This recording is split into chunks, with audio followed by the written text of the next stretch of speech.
You know, it's really embarrassing when somebody goes like this, you know, tell you to spin the tires, and you try to oblige as you're pulling out and leave the traction control on. So, yeah, just nothing. Just falls on its face. Terribly embarrassing.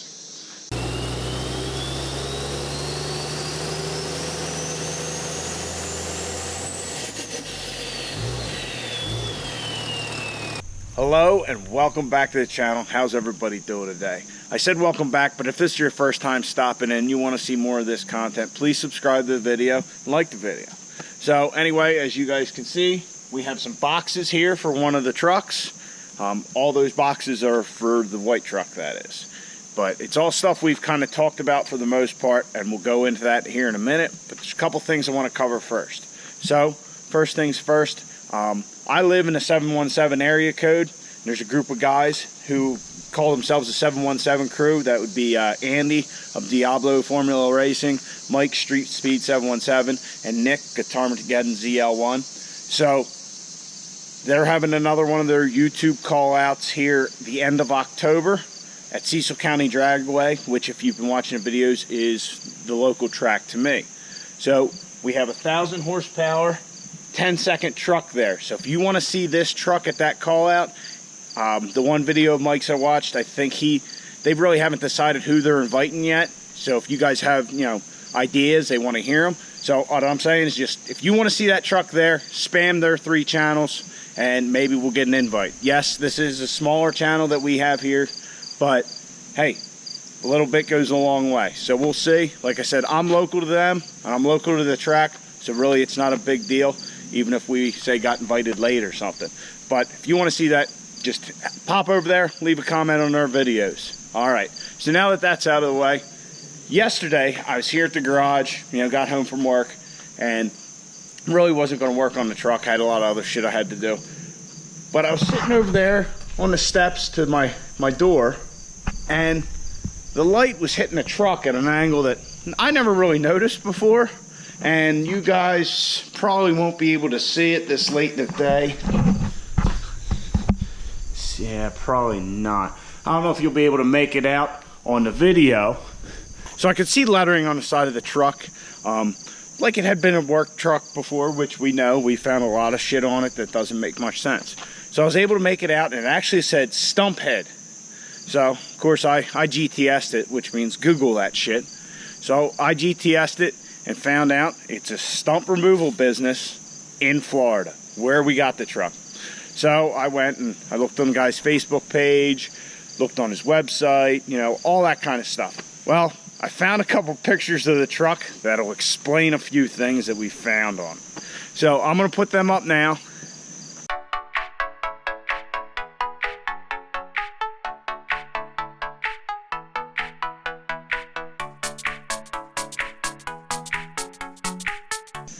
Alright, so now that you've seen the pictures, yeah, this truck looked a little different back then.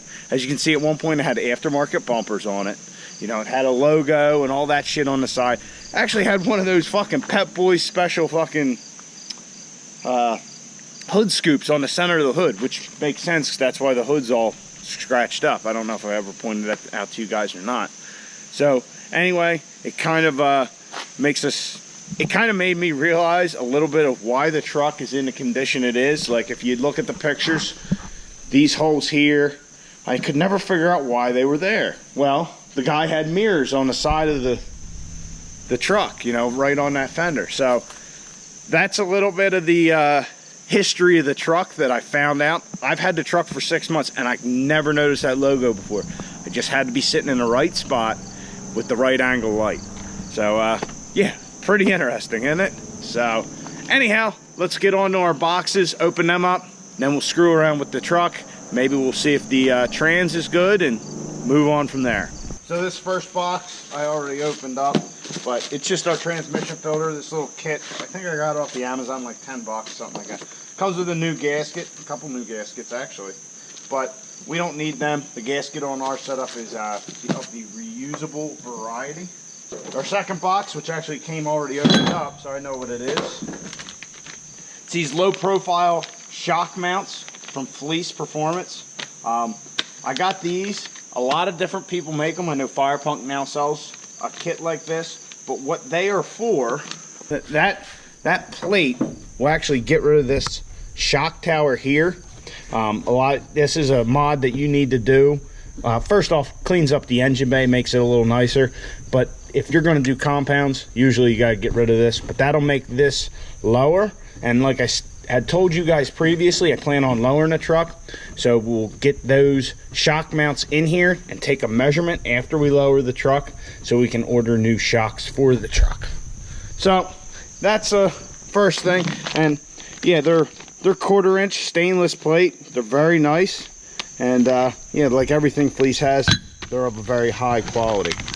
So the next two, actually we're going to save this one for last because that's the one that I'm the most anxious about. So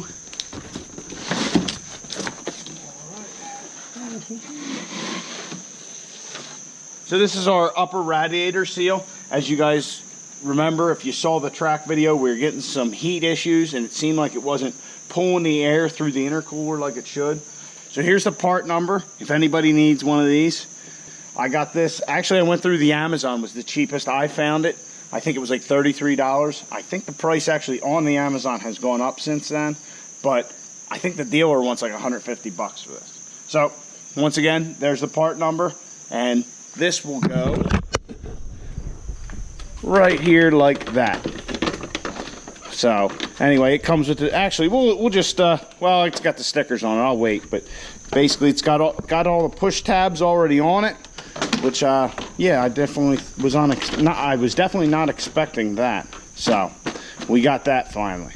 This is the package I'm most excited about. It's something that we've been talking about getting for the truck, and I don't know of many people who actually have them. Can't say I've ever seen a video, especially of a Cummins with one. So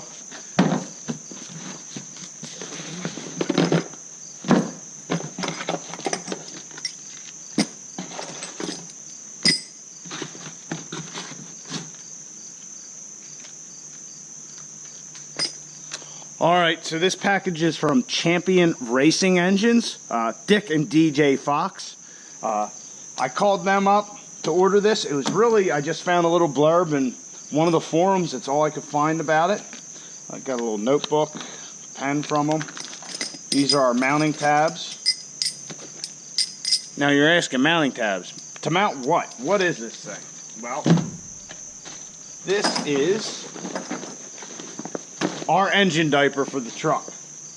So basically what this is going to wrap around the bottom of the motor. I've been going on and on about how this thing's a time bomb, how the block is liable to break due to a broken rod and have, you know, that cast iron go all over the place, oil all over the tires at the track. So we got this. This will hold those pieces in, and it will also contain the oil. So that way we don't end up with a mess on the track. First off, ruining everybody else's evening, but also ruining ours by possibly putting the truck into the wall. So that's why I ordered this. It seems to be of high quality.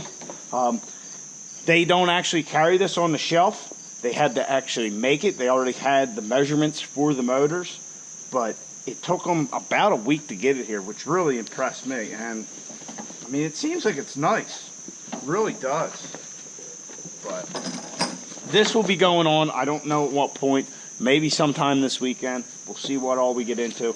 I really don't know how this whole process is going to work. I probably need to get some bolts or something for these tabs, and you know, I'm sure they loop up here and around here like this, but this is going to be certainly something interesting. Looks like this is the back, I guess. I don't know, actually. Yeah, I have no idea how this is going to go on. So we'll cross that bridge when we get to it. That is certainly not going to be today. First thing first, we'll change this filter out. And that's not it.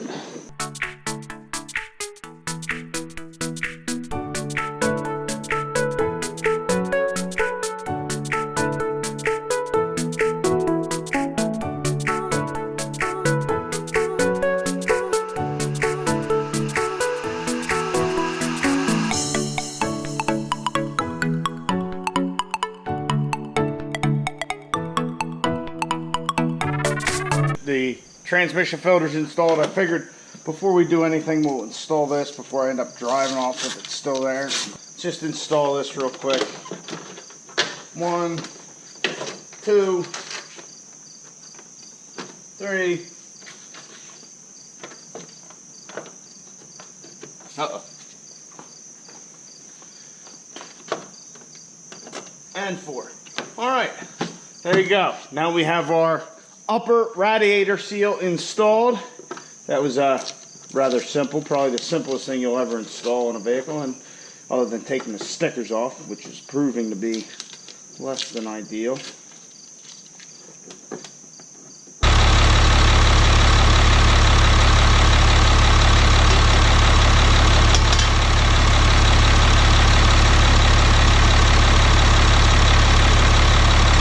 So I misjudged how much fluid I needed. I had roughly 10 quarts to put in it. I think during a normal service like this, it depends how long you let it drain. I obviously let it drain for a couple days. So a normal service is like 7 or 8 quarts, but we got that deep pan on there, so it's a little more. Like I said, I put 10 in it already, so it probably only needs 1 or 2 more, but I ain't got it. So I gotta run to the stove and get some milk.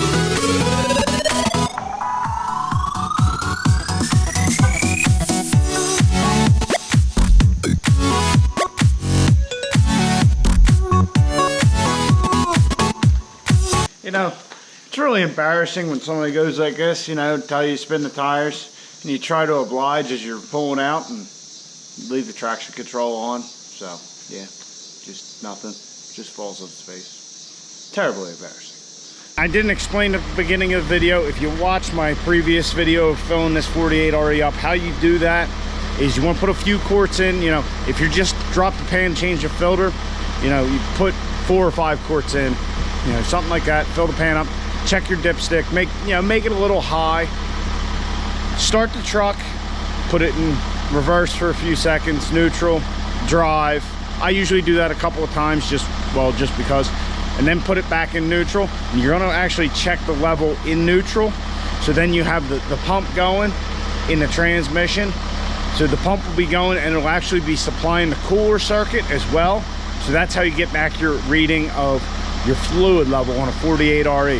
So I'm gonna close the hood, we'll take her out for a drive, and hopefully we fix our problem.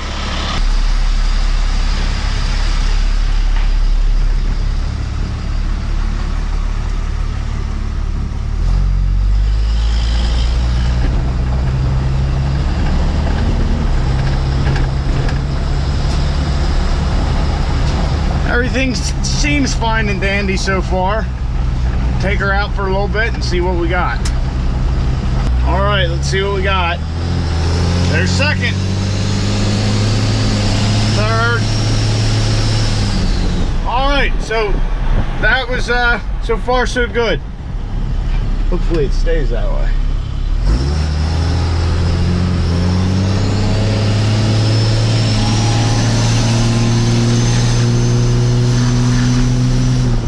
Overdrive, torque converter lockup. Alright, I think we got her fixed. All we ended up needing, it seems, is a little adjustment. So I'm gonna actually go put fuel in the truck, and I'll talk to you guys back in the garage a little bit. Everything's good with transmission. Second gear feels good again. So we adjusted it. You know, this is a fresh rebuild. You know, things get stretched out. You know, we're running higher pressures in the valve body, so that probably stretched the band out a little. I mean, I'm not really sure. I'm just kind of spitballing here, but everything's good now.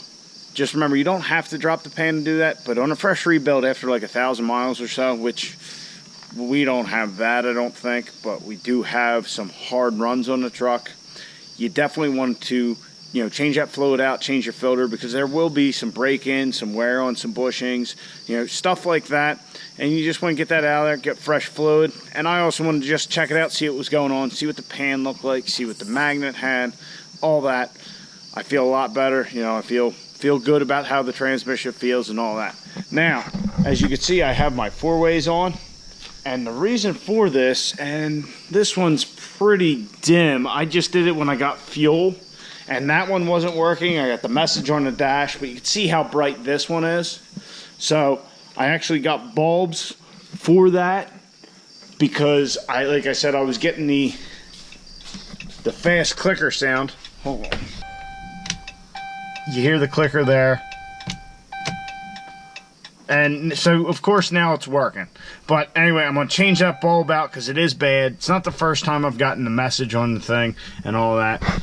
So maybe it's just loose. I don't know. Fuck it. We're just going to change it out. Now, to change the headlight out, there's this bolt here. There's a bolt right down there facing up. And then there is this little access panel here.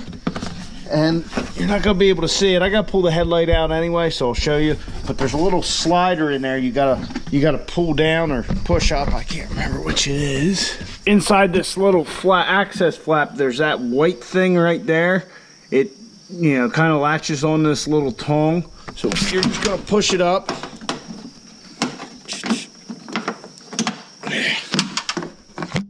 So you push it up, and now that should be able to allow the headlight to pull out. I know a lot of people actually pull the grill, but we're going to try and do it without. This bolt will be a little bit of a pain to get back in, but I've done it before, and it's, you know what? Yeah, shit. I think we do have to, you know, we do have to pull the grill now that I think about it, because we got to pull the headlight straight out, and it kind of sticks behind the grill. So off's going to come the grill, then the headlight, and then we'll change our bulb. And of course, we have to pull off our newly installed upper radiator seal. Oh, these are great for these little tabs. These trim tools, they're fucking awesome.